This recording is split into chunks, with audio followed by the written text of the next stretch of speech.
오늘 모리아산의 하나님 사랑이라는 제목으로 함께 하나님 말씀 나누도록 하겠습니다. 얼마 전 한 교회에서 성도들의 신앙 훈련을 목적으로 인분을 먹인 사실이 매스컴으로 알려져서 큰 충격을 준 일이 있죠. 교회 리더를 훈련시키기 위한 과정에서 특별히 고린도후서 6장에서 바울이 선교 사역 중에서 경험했던 그 어려움들을 나열합니다. 많이 견디는 것과 환난과 궁핍과 고난과 매맞음과 갇힘과 난동과 수고로움과 자지 못함과 먹지 못함, 오래 참음, 이런 여러 가지들을 열거하게 되어지는데, 이들도 신앙의 성장을 위해서 바울이 경험한 것들을 자신들의 삶에 적용하기 위해서 행했다고 합니다. 인분을 먹는 것 외에도 바울이 전도하다가 환난을 당한 것을 경험하기 위해서 클럽이나 혹은 게이바에 가서 큰 소리로 전도를 했다가 환난을 경험하게 하고, 바울이 궁핍을 경험했던 것처럼 5일 동안 돈을 쓰지 않고 남들에게 구걸을 하면서 살아가기도 했어요. 공동묘지에 가서 팀원들에게 구타를 당함으로 매맞음을 경험하기도 하고, 트렁크에 1시간 갇혀서 갇힘을 경험하기도 합니다. 3일 동안 자지 않음을 통해서 그 바울이 자지 않았던 것들을 훈련했다는 것을 고백해요.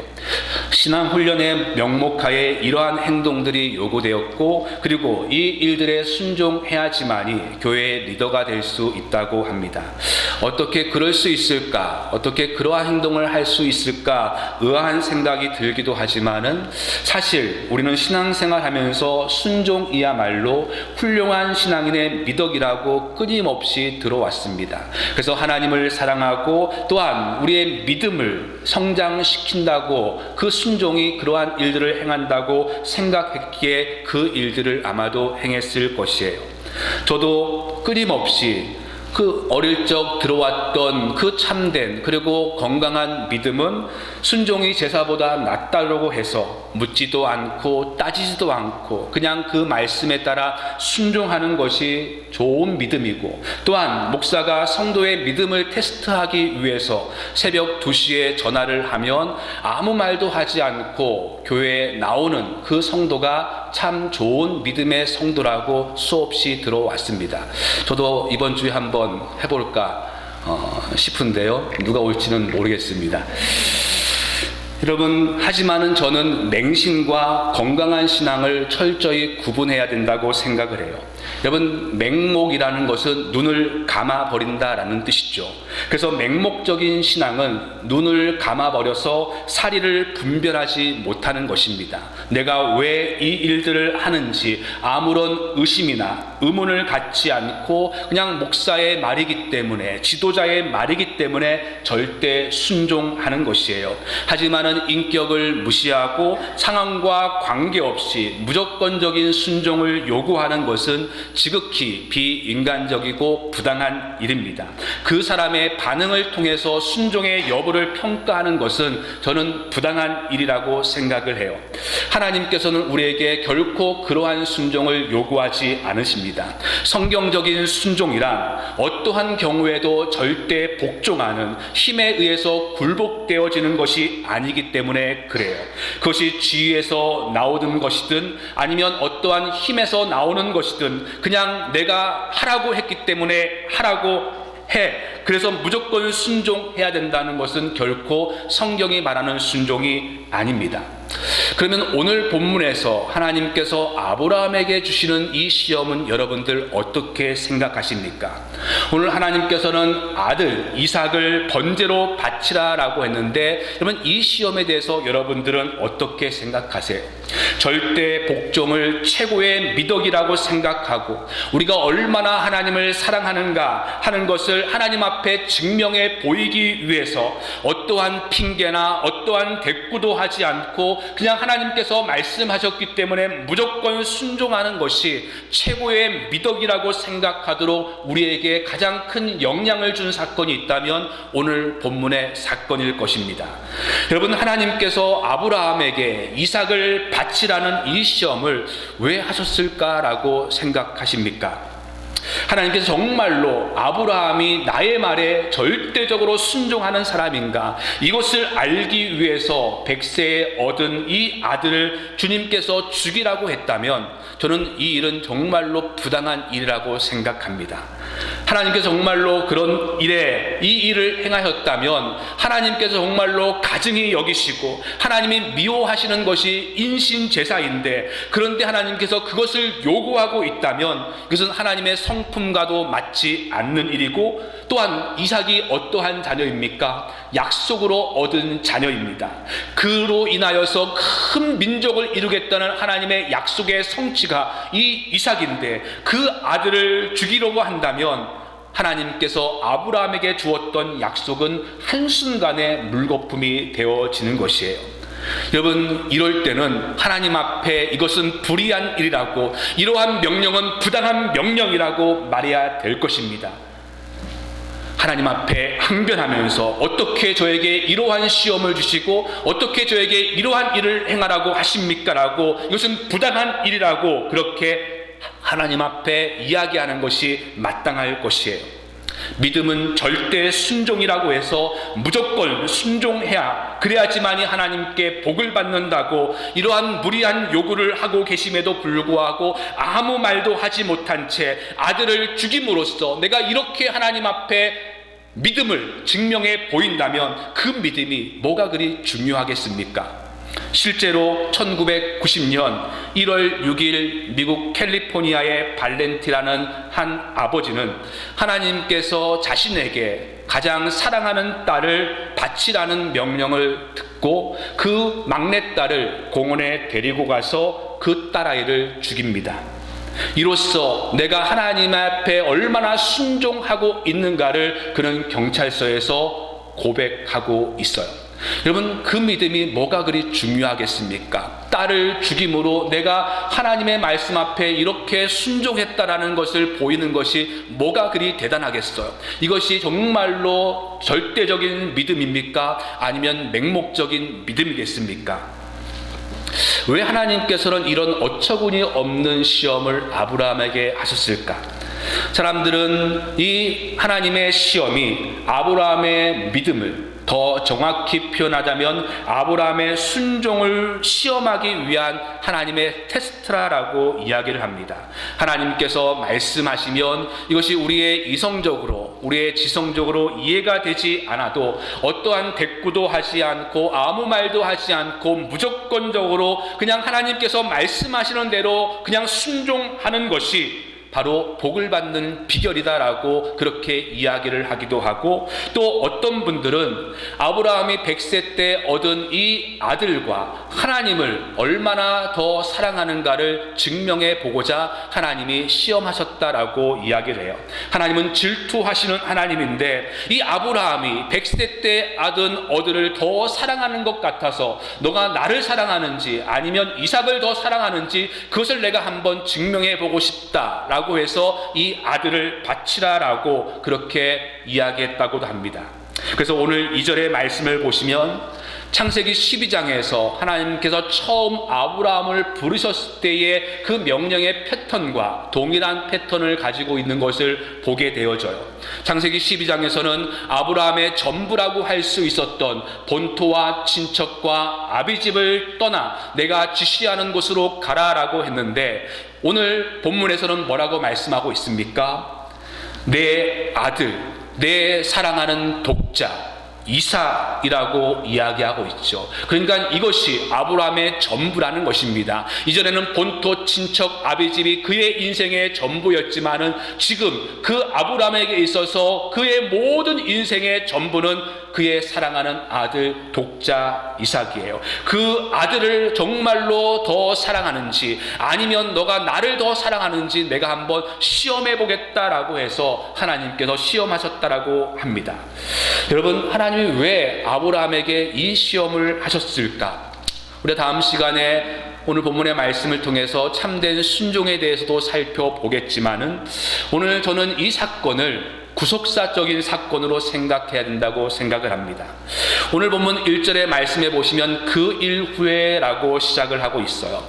이것은 바로 21장의 사건을 이야기하고 있죠. 여러분, 21장은 지난 25년 동안 아브라함이 하나님을 그렇게 기대하고 하나님을 붙잡고 나갔던 그 약속들이 온전히 성취되어지는 장이었죠. 25년 동안 그렇게 약속하셨던 아들을 얻게 되어지고 그랄 땅에서 아비멜렉으로부터 너는 정말로 하나님의 복을 받는 사람이라고 우리와 평화의 언약을 맺자라고 복의 근원됨을 확인하는 시간이었습니다. 그리고 그 아비멜렉과 그 브엘세바의 우물의 매약을 통해서 가나안 땅에서 처음으로 아브라함의 소유의 땅을 얻게 되어지는 약속의 모든 것들이 성취되어지는 것이에요. 이제는 평안하고 형통한 일들만 남았습니다. 그 일들 위에 하나님께서 아브라함을 부르십니다. 평온하고 이제는 모든 것이 넉넉한 그때에 하나님께서 아브라함을 부르시는데 그 부르심은 지금까지 아브라함이 살아오면서 감당하지 못했던 끔찍한 말씀을 하고 있죠. 바로 아들 이삭을 나에게 번제로 바치라라는 것입니다. 근데 성경은 놀랍게도 이 아브라함이 불평 한마디 하지 않고 따지지도 않고 다음날 일찍이 이삭과 종들을 데리고 하나님께서 지시한 모리아 산 땅으로 가는 것을 보게 되어집니다. 아마 지난 세월 동안 자신을 이끌어 오신 하나님의 신실하심에 대한 그 믿음을 아브라함이 그만큼 증명해 보였던 것 같아요. 네, 여러분, 아브라함이 하나님의 말씀을 받고 나서 그래서 믿음으로 반응을 하였다고 하지만은 그 속에 한치의 주저함이나 망설임도 없이 그냥 즉시로 복종했을 것이라고 생각하면 오산입니다. 사실 아브라함은 너무나 고통스럽고 사실 너무나 힘들었어요. 너무나 견디기 힘들었습니다. 여러분, 이것은 신앙인들 많이 겪는 고통이겠죠. 하나님의 말씀이기에, 내가 하나님을 믿는 사람이기에 그 말씀을 거절할 수 없지만은 그렇다고 그것에 즐거이 순종할 수 없는 이 신앙인들의 고통이 있을 것이에요. 여러분, 그래서 그 말씀을 받은 아브라함이 어떻게 행동하는지를 보세요. 여러분, 3절 말씀을 보시면 아브라함의 상황에서 여러분들 서두르지 않고 천천히 그 순서를 따라서 한번 읽어보시면 아브라함이 아침에 일찍이 일어나 나귀의 안장을 지우고 두 종과 그의 아들 이삭을 데리고 번제에 쓸 나무를 쪼개어 가지고 떠나 하나님이 자기에게 일러주신 곳으로 가더니라고 말씀하고 있습니다.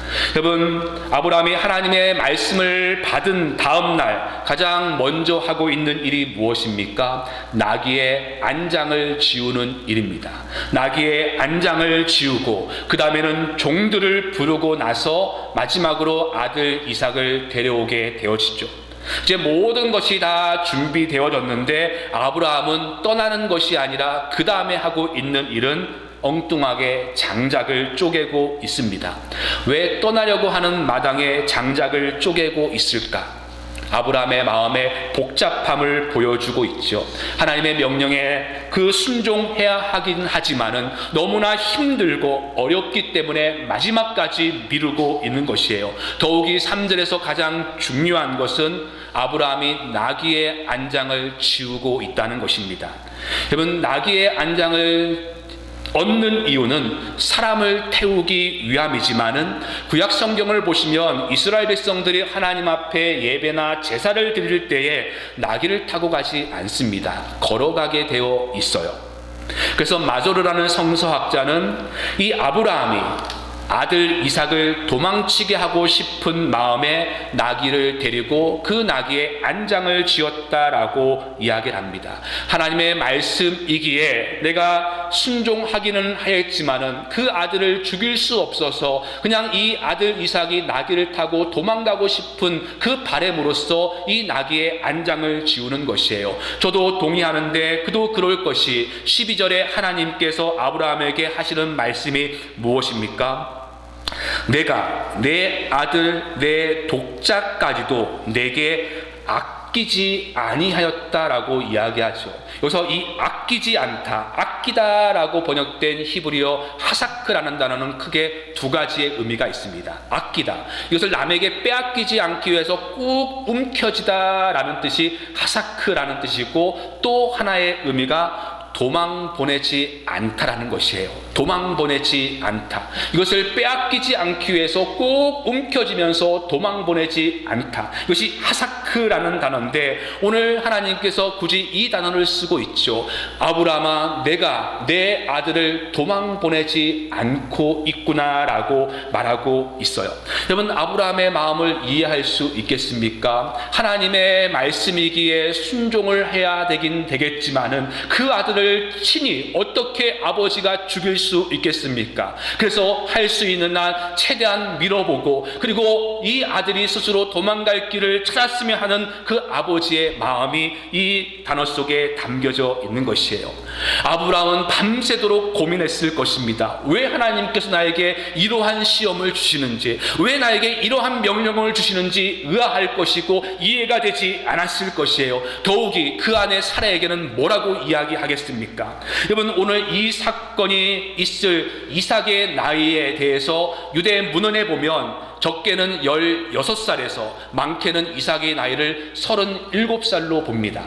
여러분, 이삭의 나이를 37살로 보는 이유가 다름이 아니라 오늘 이 사건 다음 23장 1절을 보면 사라의 죽음이 나오죠. 127세에 사라가 죽음을 맞게 되어집니다. 그래서 유대 랍비들의 해석에 의하면 사라가 이 사건을 몰랐다가 이제 돌아왔을 때에 아브라함으로부터 그 소식을 듣고 난 뒤에 충격으로 그가 사망했을 것이다 라고 생각을 해요. 그래서 127세에 죽었기에 그때 이삭의 나이를 37살로 보는 것이죠. 여러분, 그만큼 사라에게나 아브라함에게나 충격적인 하나님의 명령입니다. 왜 이러한 명령을 나에게 주었을까? 그가 사흘 길로 그렇게 가고 있는데 아마 이 사흘 길은 아브라함에게 있어서 죽음의 길이었을 것이에요. 끊임없이 하나님 앞에 질문했을 것이죠. 하나님, 잘못 나에게 말씀하신 것은 아닙니까? 왜 이삭입니까? 끊임없이 질문했을 것입니다. 더욱이 아들이 아버지에게 물어봅니다. 아버지, 제물에게 하나님께 드릴 이 모든 것들, 불도 있고 나무도 있는데 제물은 어디에 있습니까? 이것을 자신에게 이야기했을 때에 아브라함은 그냥 하나님께서 우리를 위해서 제물을 예비하셨다라고 이야기했지만은 그 마음은 무너졌을 것이에요. 그 제물이 바로 너라는 것들을 어떻게 말할 수 있겠습니까? 여러분, 그리고 마침내 사흘길을 지나고 나서 하나님께서 말씀하신 그 모리아산에 도착을 하게 되었죠. 그리고 단을 쌓고 난 뒤에 재밌는 것은 이삭을 그 단 위에 묵습니다. 여러분, 구약 성경에서 제물을 번제단 위에 올릴 때에 단에 그 제물을 묵지는 않아요. 그냥 올려놓는데 아마도 이 이삭이 도망갈까봐 아브라함은 묵는 것 같습니다. 근데 재밌는 것은 이삭이 그렇게 그 제단에 묶이고 있는데 그 아버지에게 어떠한 반항도 대꾸도 하지 않고 순종하고 있다는 것이죠. 그의 나이가 16세에서 많게는 37살입니다. 그래서 모리아산에 올라갈 때에 그 번제에 쓰일 나무를 이 이삭이 메고 갈 만큼 힘이 있었어요. 그럼에도 불구하고 이 이삭은 아버지의 말에 절대적으로 순종하죠. 그리고 이제 이 아브라함이 칼을 들고 이삭의 목을 향해서 찌르려고 할 때에 하나님께서 급하게 아브라함을 부르십니다. 아브라함아, 아브라함아, 그 아이에게 내 손을 대지 말라. 그에게 아무 일도 하지 말라. 내가 내 아들, 내 독자까지도 내게 아끼지 아니하였으니 내가 이제야 내가 하나님을 경외하는 줄을 아노라. 여러분, 그런데 만약에 하나님께서 지금 이 말씀이 아브라함아, 너가 100세 때 얻은 아들을 정말로 사랑하는 것 같아서 너가 나를 사랑하는지 아니면 이삭을 사랑하는지 내가 시험해 보았는데 너는 정말로 나를 사랑하는구나, 너는 정말로 내 말에 절대적으로 순종하는 사람이구나, 됐다, 이렇게 이야기했다면 저 같았으면 그 하나님을 향해서 욕을 했을 것 같아요. 그 하나님에 대해서 정말로 실망했을 것 같습니다. 하나님 정말로 저에게 이러실 수 없습니다. 이 시험은 부당한 것입니다. 얼마나 저의 마음을 아프게 하고 저의 마음을 그렇게 상처를 주고 나서 그 상처 뒤에 결국 하나님께서 보고자 했던 것은 너가 나를 사랑하는구나, 이것을 알고자 했다면 그 하나님에 대해서 정말로 실망하고 그 하나님에 대해서 저는 욕을 했을 것 같아요. 여러분, 앞서 말씀드렸지만은 오늘 이 말씀은 아브라함의 믿음을 칭찬하고 있는 본문이 아니라 사실은 구속사적인 사건으로 하나님의 마음을 우리에게 보여주는 사건입니다. 죽을 수밖에 없는 우리를 위해서 하나님이 예비하시는 여호와의 이레를 예표해 주는 사건이라는 것이에요. 여러분, 아브라함은 그때 하나님의 말씀을 듣고 이제 모든 것들 속에서 자유함을 얻고 은혜를 얻었겠지만은 저는 그때부터 하나님의 고통은 시작되었다라고 생각을 합니다. 여러분, 내 아들, 내 사랑하는 독자, 여러분, 이 표현은 신약에서 많이 쓰이는 표현이죠. 바로 하나님께서 그의 사랑하는 아들 예수를 부를 때에 이는 내 사랑하는 아들, 내 사랑하는 독자라고 표현하고 있습니다. 그래서 이 사건은 하나님이 우리를 향한 사랑의 크기가 얼마나 큰가를 보여주고 있는 것이에요. 죽을 수밖에 없는 우리를 구원하기 위해서 하나님께서 예비하시는 사건이 사실은 얼마나 하나님 편에서도 힘들고 어려운 것인가를 이 아브라함의 사건을 통해서 우리에게 보여주고 있는 것입니다. 아들을 제물로 바치는 일은 불의한 일이고 하나님께서 가증한 일이라고 하지 말라라고 하심에도 불구하고 아브라함에게 그 아들을 제물로 바치라고 말씀하심으로써 하나님께서는 아브라함뿐만 아니라 그 이후에 있는 모든 인류에게 그 죄로 죽을 수밖에 없는 모든 인류를 사랑하시어서 너희를 구원하여 주는 그 방법은 내 사랑하는 내 독자 아들을 너희에게 내어줌으로, 그렇게 죽임으로써 너희를 구원하겠다는 하나님의 여호와의 이레의 사건이라는 것입니다. 내가 너희를 그렇게 사랑한다라고 말씀하고 있어요. 여러분, 그래서 이 사건에서 하나님께서는 필요한 사람이 두 사람이죠. 100세의 아들을 얻어서 그 아들을 정말로 끔찍하게 사랑하는 아버지가 필요했습니다. 여러분, 아버지가 아들을 끔찍하게 사랑하는 것은 죄가 아니에요.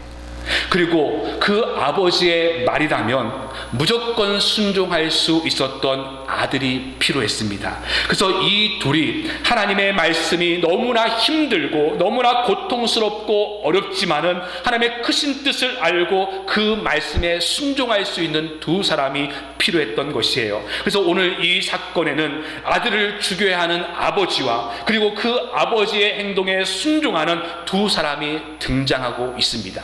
그래서 6절에 보시면 두 사람이 모리아산에 함께 올라갔다라고 기록하고 있고 8절에도 두 사람이 함께 나아가고 있다라고 이야기하고 있습니다. 단순히 아브라함의 순종이 아니라 이 두 사람이 그 함께 하나님의 말씀 앞에 순종함을 보여주고 있어요. 여러분, 그래서 이 사건을 통해서 하나님께서 우리에게 보여주는 것은 하나님께서 세상을 사랑하시어서 어떻게 우리들을 구원하시고자 하는지, 하나님께서 우리를 구원하기 위해서 예비하신 어린 양 여호와의 이레가 무엇인지를 분명하게 보여주고 있는 예표의 사건이죠. 하나님이 세상을 이처럼 사랑하사 독생자를 주었다라고 말씀하고 있습니다. 그리고 그 아버지의 계획에 아들은 말없이 순종하고 있는 이삭의 모습을 보여주시면서 예수 그리스도께서 근본 하나님과 본체시나 아버지의 명령에 따라서 기꺼이 자신을 십자가에 내어드리는 죽음을 선택했노라고 빌립보서는 우리에게 말씀하고 있는 것이에요. 여러분, 따라서 이 사건은 아브라함이 얼마나 하나님을 사랑하시는가를 보여주고 있는 것이 아니라 사실은 하나님이 우리를 얼마나 사랑하는가를 보여주고 있는 사랑의 사건입니다. 이 사건은 얼마나 아브라함이 순종했는가를 보여주고 있는 사건이 아니라 그 아들이 아버지에게 순종했는가를 보여주고 있는 사건이에요. 그러므로 오늘 이 사건을 보면서 우리는 사랑하는 독자를 이 땅에 보내시는 하나님의 사랑과 은혜를 오늘 본문을 통해서 볼 수 있어야 됩니다. 오늘 이 사건은 그러기에 사랑의 사건입니다. 그런데 우리는 이 본문의 말씀을 사랑의 사건으로 읽지 않고 율법의 사건으로 읽고 있는 것 같습니다. 본문을 율법의 사건으로 해석을 하니까 우리는 뭔가 하나님을 위해서 끊임없이 해야 될 것 같고, 이 사건을 율법으로 해석을 하게 되어지니까 우리의 삶에 고난과 어려움이 찾아오게 되어지면 하나님에 대해서 두려움을 갖게 되어지는 것이에요. 왜요? 우리 하나님은 우리에게 절대적인 순종을 요구하시고 그 순종을 시험하기 위해서 때로는 우리에게 가장 아끼고 사랑하는 것을 내어놓으라고 명하실 수 있는 분이 우리 하나님이시기 때문에, 그래서 평안한 삶을 살 때도 뭔가 두렵습니다. 내가 제일 사랑하는 것을 하나님께서 요구하실까봐 우리는 두렵기 때문에, 하나님, 제가 하나님을 사랑하기 때문에 이전에 무엇이든지 하나님 앞에 드리겠습니다라고 끊임없이 순종을 하는 경우도 있고, 반대로 우리의 삶에 어려움이 찾아오고 건강에 어려움이 오고 사업에 실패가 오고 어려움이 오게 되면 많은 사람들이 생각하는 것이, 이전에 내가 하나님을 위해서 헌신하고 모든 것을 드린다고 했는데 내가 그렇게 하지 않았기 때문에 하나님께서 나를 치셨다라고 그렇게 생각하며 두려움 때문에 신앙생활하는 분들이 의외로 많은 것을 보게 되어져요. 여러분, 우리 하나님은 그러한 하나님 아니십니다. 그건 우리가 하나님의 사랑과 하나님의 마음을 이해하지 못했기 때문에 그래요. 우리 하나님은 독생자도 아낌없이 주시기까지 우리를 사랑하시는 분이신데, 우리는 그 은혜를 자꾸 잊어버리고 그 사랑의 사건을 자꾸 잊어버리고 하나님 앞에 그냥 순종과 율법을 행함으로써 오늘 본문을 읽어내기 때문에 우리에게 주시는 은혜를 놓친 채의 두려움과 염려 때문에 신앙생활하는 사람들이 너무나 많이 있게 되어져요. 여러분, 우리가 순종하기 이전에, 우리가 하나님을 사랑하기 이전에 하나님은 우리를 사랑하시는 분이십니다. 어떻게요? 내 사랑하는 아들, 내 독생자까지도 우리를 사랑하시어 아낌없이 내어주시는 분이 우리 하나님이세요. 내가 너를 얼마나 사랑하는지 오늘 이 사건을 통해서 하나님은 우리에게 보여주고 있는 것입니다. 그래서 오늘 이 사건은 철저히 은혜의 사건이고 사랑의 사건이지 율법의 사건이 아니에요. 내가 이처럼 너를 사랑한다, 이것을 보여주는 사건이지, 너 나를 얼마나 사랑하는지 내가 한번 두고 보겠다, 그 말씀을 하고 있는 것이 아니라는 것입니다. 여러분, 오늘 이 본문을 통해서 하나님께서 우리에게 말씀하고 싶은 것은, 너 나에게 순종하지 않으면 내가 가만두지 않을 거야, 그 말씀을 하고 있는 것이 아니라 오히려 이 사건을 통해서 내가 너를 이렇게까지 사랑한다고, 내가 너를 사랑하여서 내 독자까지도 너에게 주었노라고 그렇게 말씀하고 있는 것입니다. 그러기에 고난이 있고 환난이 있을 때라도 그 하나님의 사랑을 기억하고 그 하나님의 은혜를 붙들고 일어서야 됨을 말씀하고 있는 것이에요. 여러분, 저와 여러분들이 신앙생활하는 동안 우리가 먼저 물어야 될 것은, 내가 얼마나 하나님 앞에 잘할 수 있을까? 내가 하나님 앞에 무엇을 하면 하나님이 기뻐하실까? 내가 어떻게 순종을 해야 될까? 이것을 묻기 이전에 먼저 하나님이 나를 위해서 행하신 이 사랑의 사건을 붙잡을 수 있어야 됩니다. 이것이 전제된 뒤에 우리에게 순종이 있는 것이 마땅한 것이에요. 근데 이 전제를 놓쳐버리고 하나님의 사랑과 은혜를 놓쳐버리고 그냥 하나님을 두려워하여서 우리가 순종해야지만이 복을 받고 순종하지 않으면 하나님 앞에 벌을 받을 것인 것처럼 염려함과 두려움으로 신앙생활에서는 아니 되는 것이죠.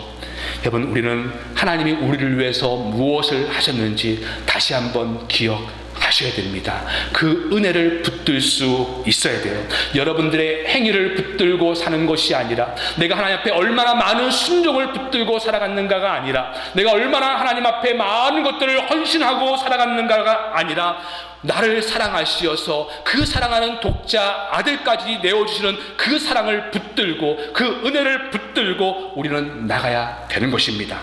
그래서 고난과 어려움과 아픔의 환경 속에서도 여러분들이 믿음이 흔들리지 않고 일어설 수 있는 것은, 그동안 여러분들이 얼마나 하나님 앞에 헌신하고 순종했는가의 여부가 아니라, 그 하나님을 더욱더 견고히 붙들고 그 은혜를 붙들 때에 우리가 흔들리지 않고 어떠한 환경에서도 일어설 수 있는 것이죠. 한 주간도 나를 사랑하시어서 그 독자, 사랑하는 독자까지도 내어주시어 십자가에 죽기까지 사랑하시고, 또한 그 아버지의 뜻을 온전히 이루시기 위하여서 하나님이신 그 아들 예수 그리스도께서 십자가에 순종하셨던 그 하나님의 사랑과 아들의 사랑을 깊이 새기면서 살아갈 수 있는 저와 여러분 되기를 간절히 소망합니다. 우리 같이